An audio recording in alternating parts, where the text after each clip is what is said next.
Hello, Karate 360 fans, and welcome to the latest episode of Karate 360. Well, my name is Kalan Anglos. I'm Richard Mosdell. And we're going to talk about the World Cadet, Junior, and U21 Championships in Spain. So let's get started with this episode. Let's start the show. Karate 360, let's start the show. You will kick high, and now we'll throw low, sweep low, double low. I actually kind of like double low. It's the thing that you love. Karate! Sanro Kumaru. That's officially the worst. It's the worst. I started thinking about Spain. I was like really getting into it. And then you started, are we talking about the World Championships now and then Spain? You had one job. I had one job. One job. And I didn't do it. God, although, to be fair, I kind of screwed up my little intro there, too. It's okay. That's okay. It's okay. It's an off day. It's a fantastic week. It's been a crazy week. You were in Winnipeg. Oh my goodness. Winnipeg. I love Winnipeg, by the way. I don't. I'm just going to throw it out there. I don't. The first night we got there. And people are changing the channel as we talk. No, Winnipeg, they don't have radio or internet. Did they have nice people at the hotel? Did the check-in desk? Yeah, the check-in desk was very nice. Everybody in Winnipeg is fine. The conference that I went to, the CSEP conference, was great. The people I dealt with was great. The Winterpeg, the Mother Nature in Winnipeg is not. I don't know why you would. People in your group broke bones. Yeah, it's true. So the first night we got there was like the start of Winterpeg. We were told we got there was like -15, snowing, which isn't so bad. But the wind was so bad you were getting pelted in the face. It was so boom, boom. I thought, what the hell are we doing here? This is insane. And then the second night we were there, still froze. And yeah, one of the professors from UVic slipped on the ice, broke her arm, and was rushed to the hospital. Thought she broke her hip, was rushed to the hospital, was in the hospital a couple days, missed the conference. It was like the worst experience for her ever. Wow. Yeah. So needs to know how to do a judo roll. That's right. Yeah. Actually, when you slip on an icy surface, it's a different guy. It's a different. You're just going down. You're just going down. You're going down, no matter who you are. Your feet literally come out from under. Yeah, exactly. Yeah, it's a little bit easier when you can control yourself. Yep. It was funny on the way back. It couldn't have been more. It couldn't have been better. As we were leaving Winnipeg, it was snowy, miserable, gray skies. I was to get me out of here. Fly into Victoria. 18 degrees, blue sky. Oh, wow. Beautiful.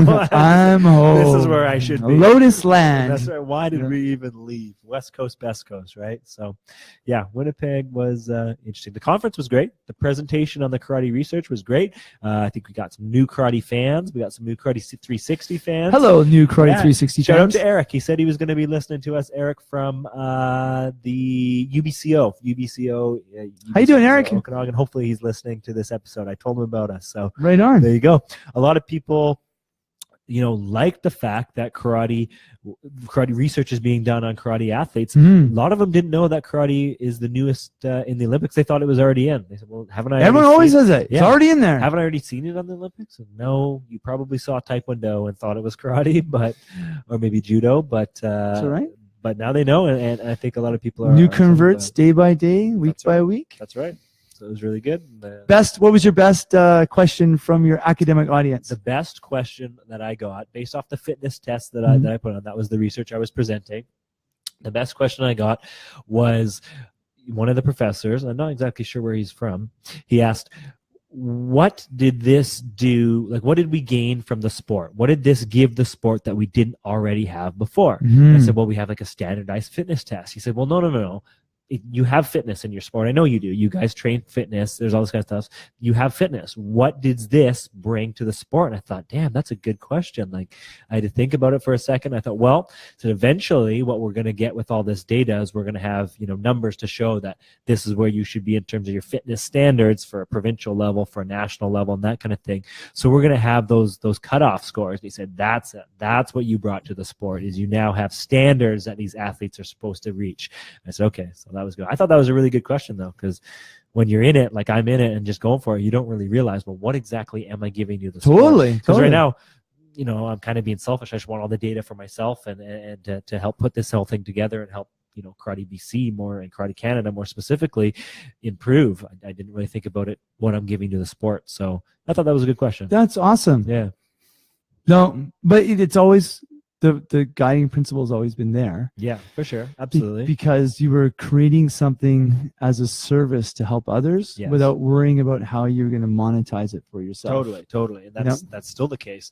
I guess, yeah, I just wasn't so much thinking about to the sport of karate. I was thinking like, what am I giving to Karate BC and Karate Canada maybe, but and how to help my PhD studies. So yeah, I thought that was a good question, and it was a really good experience. When you graduate from your PhD, you land your potential university professor job. You can be Professor Anglos, right? Yes. Because in martial arts, people are like, well, I am Professor John of the Kung Fu style, right? And they're not are you? Are you really a professor? Yeah. Like, well, in our association, we call each other professors at our level. Yeah. But you'll literally be like, no.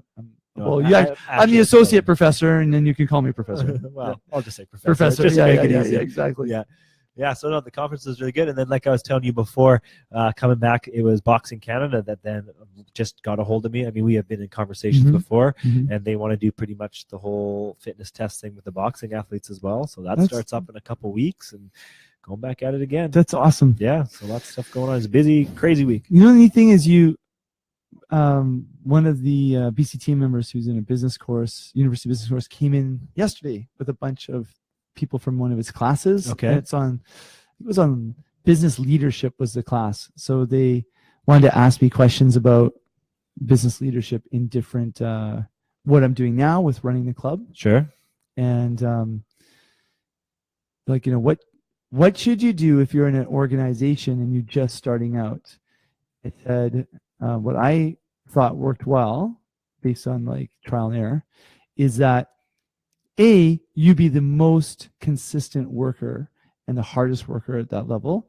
And B, because you're not given really anything that's too responsible, you create something that's small but high profile. For example, if the company doesn't have a golf tournament, organize a golf tournament. Sure. Yeah. The first year, like 5 people go, they love it. The second year, like 20 people go, they love it more. Next year, like the clients go, and next it becomes a big deal. And then the top leadership goes, wow, that's what you want to do. So what you've done with the fitness test is really worked hard on it. And now every year you're going to see something pop with it. Yeah, absolutely. And I mean, we're already kind of seeing that where we're changing it. We're adding things at the Karate Canada level. We're learning every year, changing. Yes, I think it's all good. And sure. Again, like we always say, this is just as valuable to someone who's just doing regular karate. Yeah, totally. As it is to everybody else. Yep. Right on. So there we go. That was my week. Crazy. You know what else is crazy? What else is crazy? This weekend. Dun, dun, dun. This weekend. Yes. The BC team training. That's right. How many athletes registered for BC team this year? We are in the triple digits. Whoa. Triple digits. Like 100? Like 105. Add 85. Add 85. So 190. 190 athletes.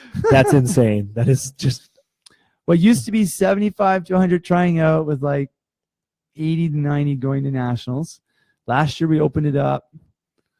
There's like 100 like 85 people registered, but there was like 20 or 30 or like 9-year-old blue belts who just wanted to try. But this year with the registration system, you have to be 12 and older. You have to be a Karate BC member, and you have to have pay when you register. Okay. There's 190 people. That's crazy. That is massive. That's massive. Last year was a transition year to go over to the new system. People, were worried that people would be interested. They wouldn't get excited. And remember, I don't think this has Olympic buzz while we are an Olympic sport, because everyone knows you have to be on the national team right now earning points at the WKF level to make 2020. Yes. Yeah. We kind of know that. This is just people going, this is pent-up demand. Yeah. This is pent-up interest. Yeah, yeah. And some of the divisions are like 15, 16 people deep. That's crazy. Yeah. So, it's going to be a fantastic year. And, at the national level, things like, should we split nationals? So there's the junior nationals and the senior nationals. And should we open nationals? Because if we open nationals based on the results we're having in BC, we could have 2 really big events, and it could be big money earning events too. Yeah. So it's very exciting. You and I will be over in Vancouver with the majority of the athletes this Saturday. You're going to be fitness testing them. Yep. They'll be training. Then we're going to be off to regional training on Sunday. And then, so we got Vancouver on Saturday, Nanaimo on Sunday. That's right. Fit in the UFC card right, sometime that's right. in between. What time is it Pacific time? 7 o'clock. Starts at 7 o'clock. What time does he actually fight? GSP will probably go on at 8. No, 9. 9. Okay. Yeah, usually main event starts at 9. So if we're on a 5, if we come back to, well, I have to come back victorious. I have to get a whole bunch of athletes. So yeah. if we come back victorious on the 5, we will make it. 6:30. Yeah, that gets us. Yeah, we'll totally. make it. Yeah. Yep. We want to see GSP. Of course. Where are we going to watch it? We'll have to figure it out when we get back. We'll just kind of some bar somewhere. We'll just stop. Boston Pizza has it all the time. So. Yeah, somebody will have it. Somebody will have it. Yeah. Cool. All right. Well, last week, World Junior Hold WKF on. Championships. I'm not doing that. Wait, I'm sorry. No, hold it. I apologize. Now we're going to get into some Karate Global news. Okay, go for it. WKF World Cadet Junior U21 Championships. In Spain. November 25th, actually. It's 5th to the 29th. November 25th to the 29th. Yeah. So last week when we had to record the episode early because I was in Winnipeg. So we did on Monday. We didn't have the results. It was actually still going on. Now we have the results when we can talk about it. They just kept it going until you got back. The episode? No, they just kept the They did. Yeah, Kalan's away. So just keep it going. Just keep it going, yeah, and they'll pick it up on exactly. next week. Yeah. So we have the results from. I'm sure we have your results. Remember, somebody from our club went there. That's right. Parvin went there. Talked to her tonight. First time I seen her. Well, I think this was her first training back since that. Parvin Maven. Parvin Maven. Yeah, had a great time. She said Spain was unreal. And we will have her on the podcast next week. Yeah, ladies and gentlemen, mark your calendars. There you go. We haven't had a guest in a while. Haven't had a guest in a while. We'll find out what it's like to be a U21 World competing athlete. Outside of you and myself has elite athletes. This will be the first athlete that we actually have. Yeah. All right. Well, let's dive into a little bit of the results here. So for the World Cadet and Junior and U21 Championships, the results, obviously there's lots of different divisions. We've just arbitrarily decided we're going to do the U21 divisions. That's correct? Yeah, our sponsors are only covering us announcing the U21. That's right. So unfortunately, that's all. We have a time crush with the news after us, and for anybody listening to this podcast after, if you go to the post on the Facebook page, the results will be on. They're also on the WKF website. We're going to start on page number 7, though. That's where we're at for the U21. So if you're following along at home, folks, following along at home as you should be. So I'll do because you did the divisions last time. I'll do the divisions. You do the name. Okay. We're just doing the gold medalists. Here we go. U21 kata. Karen Furukawa of Japan. Kata U21 male. Ali Sofuglu of Turkey. U21 kumite female minus 50 kilograms. Radwa Saeed of Egypt. Female minus 55 kilograms. Zohe Barzagarvarsky of Iran. Female minus 61 kilograms. Gianna Lofty of Egypt. Female minus 68 kilograms. Nada Mohammed of Egypt. Egypt doing strong in the female kumite. Female kumite, plus 68 kilograms. Natsumi Kawamura of Japan. And now we're on to the males. Males U21 kumite minus 60 kilograms. Ira Samdan of Turkey. Male minus 67 kilograms. Burak Ugur of Turkey. Male minus 75 kilograms. Gabar Harspataki of Hungary. And male minus 84 kilograms. Ugar Aktas of Turkey. And male 84 plus kilograms. Akarav Ochian of Morocco. There we go. That is your results from the U21 divisions at the World Cadet Junior Championships in so just what we kind of found there. Turkey doing very well in the male kumite. In the female kumite, it seemed like Egypt was quite strong. However, if you look at the overall medal count, Turkey did do quite well. Egypt also did quite well, but the overall best medal country nation, when you include cadets and juniors, Japan, of course. They're just absolutely on fire, taking over everything. Look at that. 8 golds, 3 silvers, 7 bronze. It's close though. Turkey had 7 golds, 1 silver, and 3 bronze. So it's tight, but Japan Egypt definitely more. Egypt had 6 gold, 8 silvers, and 7 bronzes. So there's your top 3 from there. Let's look at the top 10 for a second, ladies and gentlemen. The top 10. What do we see? Japan, Turkey, Egypt, Indonesia, France, Morocco, Iran, Italy, Saudi Arabia, and Hungary. I know where you're going with this. Where am I going with it? Post-conflict or current conflict countries? Current conflict, post-conflict, and what I want to do for next week is we're going to pick some of these U21 athletes, and we're going to do some little history on them, find out how well these U21s have been doing the last couple of years. Yeah, okay, awesome. So we'll take a look. If you notice on this, somebody from Canada got a bronze. They did? It says on the medal counts. Who got the bronze? Oh, you know who it was? I think I know who it was. It was, oh, man. Hold on. We're going through the results here. You know what I thought is interesting? I don't think our friends down south in the States got a medal. I'm looking through there. It was, I see. It was Maxime Olivier Rivet from Quebec. Congratulations. Yeah, very good. And that was in the male 70-plus kilogram cadet division. So good job there. Just looking through, yeah, I don't see any USA medals or... I don't see United Kingdom either. No. New Zealand got a bronze. Japan. I mean, Turkey, you just go through the golds. Japan, Egypt, yeah. Turkey, Japan, Turkey, Italy. Well, this event only happens every 2 years in the uneven year. So this is 2017. Russia only got a bronze. Wow. Yeah, that's crazy. So as we heard at the Karate Canada Summit presentation 2 weeks ago, the volatility of changeover for medals is huge. Oh, yeah, I'm sure it is. It's like 85% will change over at the podium level. Also, if someone pops here, the earlier they pop, the earlier they disappear. So the later they pop, the longer they stay in the sport. Oh, yeah, really? Interesting. That's right. If you show up on the medal table later on at U21 or at the senior level, that's when you finally medal. You end up staying in the sport for a longer period of time and earn and actually medaling better. Now, there's some superstars who will go straight to silver and gold and stay there right away. Yes. But very, very few. The later you show up in our sport, the longer you stay. Now, do you think that's maybe because, it's hard being at the top, right? Being at the top. So if you get there early and you have to try and stay there through an extended period of time, well, I think it's tough on you, right? I think the other thing is your parents are paying for it when you're young. Yeah. And you're going through the cadet, junior, U21 groups, but then you're going up to the senior adult groups. That's true. And like in wrestling in Canada, I heard there was like 500 high school athletes, the high school nationals, and 100 adults at the adult nationals. Wow, holy smokes. Huge drop off.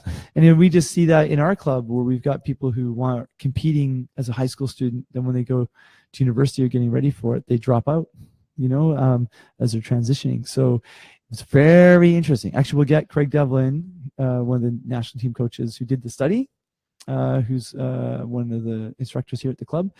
We'll have him on the podcast in a few weeks, and we're going to get him to describe the study that he did. Sure, yeah, I think it's a good idea. So I think you guys will like to know. So this is these people who are competing. We're going to get points for that. But also, remember in 2018, there is the Olympic Youth Cup tournament. It's like a mini Olympics. That's right. Right? For karate, it's going to be in Buenos Aires. Right. So we're going to see a lot of these same names that'll be at that event. Yeah, that's true. The other thing is these are still full weight divisions. We haven't gone to the 3 Olympic weight divisions yet. Still waiting on that, eh? Japan is going strong. Yeah, as usual. There's a lot riding on it for them to make it through, right? Yeah, of course, yeah. So, yeah, those are the results. There it is. That's the results from the World Cadet Junior U21 Championships in Spain. Yay. All right, should we dive into a little bit of tactical? Would love to do that with you, Kalan. Love to share that with you. When you see an athlete who's starting out, rec athlete, development athlete, they're young, they're doing kumite, and you're watching them and you go, there's a young athlete who's still learning how to punch and their timing's off, their punching's off, their strength is off. In kata, same sort of thing, especially if you're an athlete learning another style's kata just for competition. Okay. So we've got some athletes who are learning other styles, and we put them out in competition last weekend and got some golds, silvers, and bronze. Yeah. With katas that aren't from our style. Yeah, that's awesome. And that we also, from a few weeks ago, had Kenneth and Rita come in and teach. They're not from our style, but they were teaching the Shitaru kind of competition katas. So my technical tactical is you can go out and learn a kata from another style, especially if that's a style that has katas that score higher, show up well. Like we're in Wado, so there's they just don't show up well. Don't show up as don't show up at all. Maybe you can get through our first round, but there's just way more technical flair going on in some of the other styles. Yeah. Now maybe it'll change when Shorin Ryu and Kokushin katas get allowed. Yes. Wado's gonna pop to the top. This is just a dig at those two styles, but they still have to establish themselves. But all our Kyokushin listeners are, how dare you? How dare you? First we lost the Winnipeg crowd, now the Kyokushin crowd just slam the door. We've lost like 3 people. But then what I think will happen with Kyokushin is they'll come in and it'll get really dynamic. Yes. Right? Yeah. So go learn another style's kata, especially if it's good for performance. Because you know what the really cool thing is? You can start teaching it to kids. Yeah, totally. Like I had 10-year-old and 11-year-old and a 12-year-old do a Shitaru kata, and they're just learning it. And when they did it at a Shitaru tournament, basically. Yeah. Right? And one of them won a gold. That's pretty good. Right? So another style's kata. So what it showed was if you're methodical and think it through, and actually the WKF rules for kata kind of help in how they're structured because you think about it because that's how the referee's looking at it. Sure. That it really works well. So we've been picking one kata, and we've been practicing it over and over again and playing with it, having some fun with it. So when do you think would be a good time in a young athlete to transition from doing their style kata to maybe a competition style kata? Right now we're having success at age 10. Wow. That's young. Yeah. Now my son is 8 and he really, really wants to do it. So I'll let him do it, but that's because he comes to karate 8 times a week. Yes, and he competes. And stuff. But you really need to have kids, like some of them, they're doing it only because they do private lessons. Right? So, but basically age 10, and you tell people to train at home, train before class, train after class, watch the video. Don't do it. Do they? No, of course not. Anyway, okay, yes, you do, and you're nodding your head. No, Richard Sensei, I really do it. But basically, overall, but we know you don't. We know you don't, right? So, I'm even getting instructors to practice. Yeah, of course. Tough, yeah, right? Yeah, so, totally. So yeah, you just got to put that little bit extra effort in, and not overwhelm them with lots of kata. Because Rita was saying. She was 20 when she only started specializing in kata only for performance. She's still doing kata and kumite. Okay, interesting. So, and then training it, pick a video you really like, pick the book you really like, and just be really picky. Every time I look at the video and the books and look at someone doing it, I learn something new. Yeah. I learn something about presentation or balance or performance, so we're having a lot of fun with that. Great. That's awesome. That's my tip. There you go.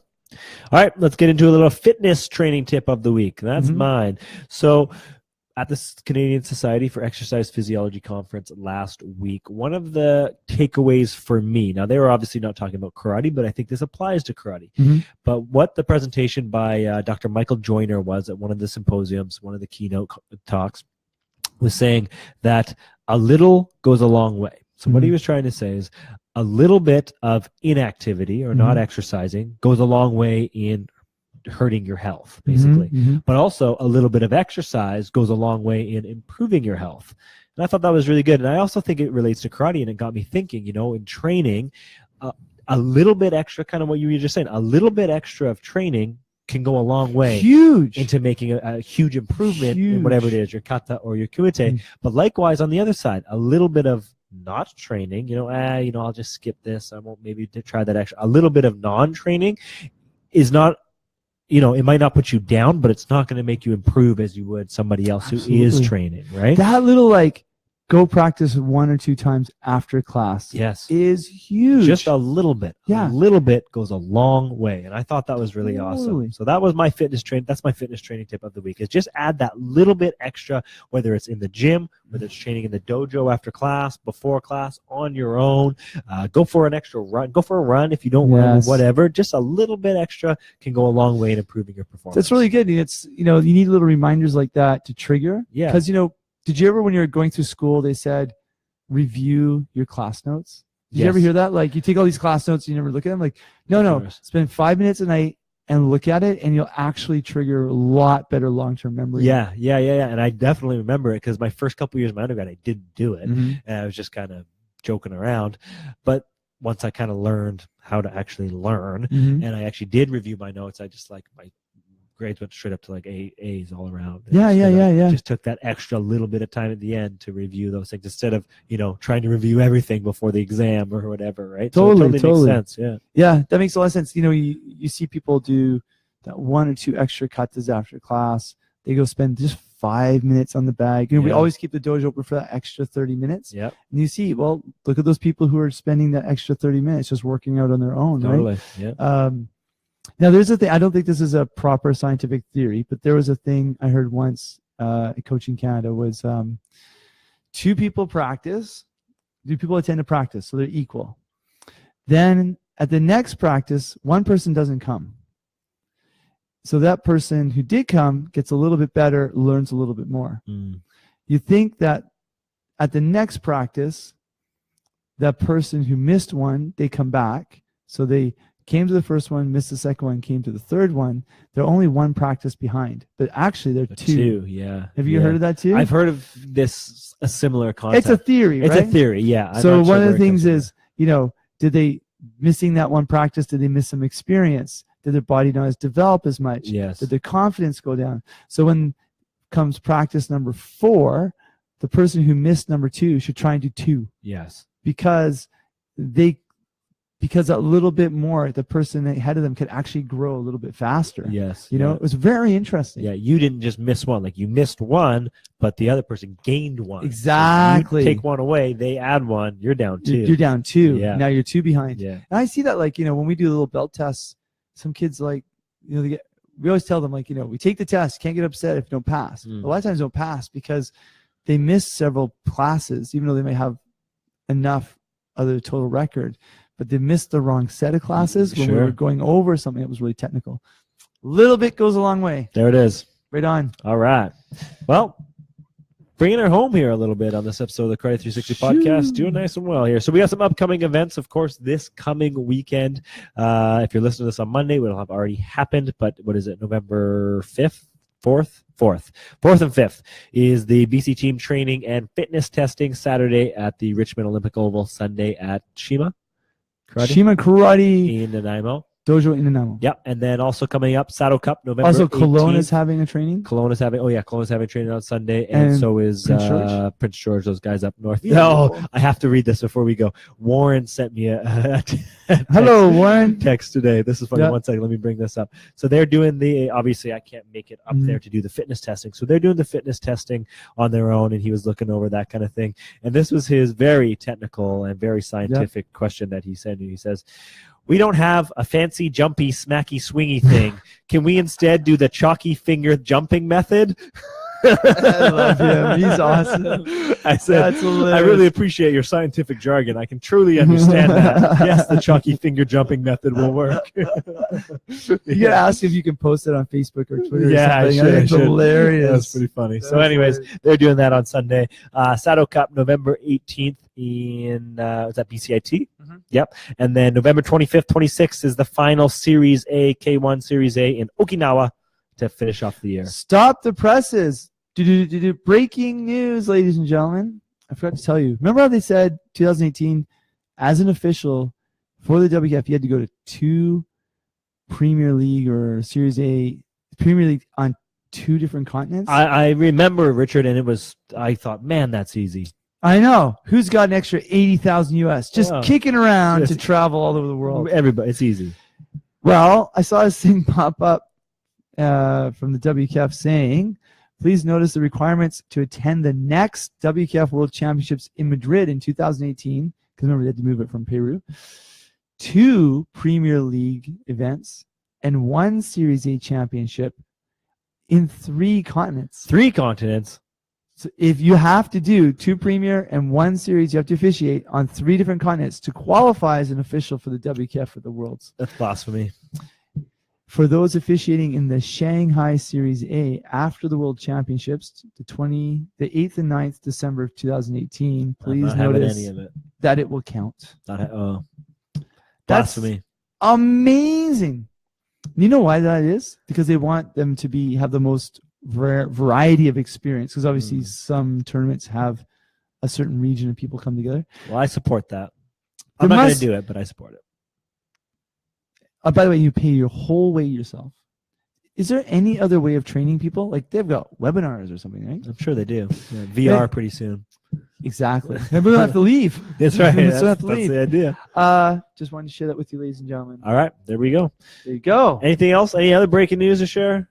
Oh, I got stuff, and I'm saving it. Save it. Oh, Absolutely save it. We can't throw all our eggs into this basket. Oh, this is no. only episode 57. Only 57. Crazy. Voices every. Are you gonna get one of those boxes at home, like an Alexis or Home Depot boxes, where you go like, "Hey Alexis, what's my schedule today?" Or "Hey Google, what was the one I saw the other day? Remind me that I put my passport in my sock drawer." See, I do that with my phone. I use the Hey Siri, like, "Hey Siri, remind me to do this all the Nick time." does that all the time. I have to say it quietly because it'll actually pick it up. Hey Siri. Didn't work. It only recognizes my voice. So I could see. I don't have one. I don't have any plans of getting the in-home ones, but I could see myself using that one. I saw yourself as Hulk Hogan. Yeah, that's right. It was Halloween. He was dressed as Hulk Hogan, ladies and gentlemen. Yeah. That might have been the Hulkster. It might have been a picture from last year, but that's okay. Oh, really? Oh, by Halloween. There was no Halloween. There was no Halloween? Okay. Last year was Hulk Hogan, ladies and gentlemen. That's okay. That's a secret that we'll keep on the inside. Everybody said, "Wow, your costume was so good." I said, "Yeah, I know." Did you wear that out? No. Don't worry. All right. So there we go. That pretty much wraps up this episode. Ladies and gentlemen, I'm so happy to have your attention with us. We really appreciate it. Yes, we do. My name's Kalan Anglos. Richard Mosdell. We're signing off. Thanks for tuning in, guys. We'll talk to you next week. San Kamaru. Bye-bye.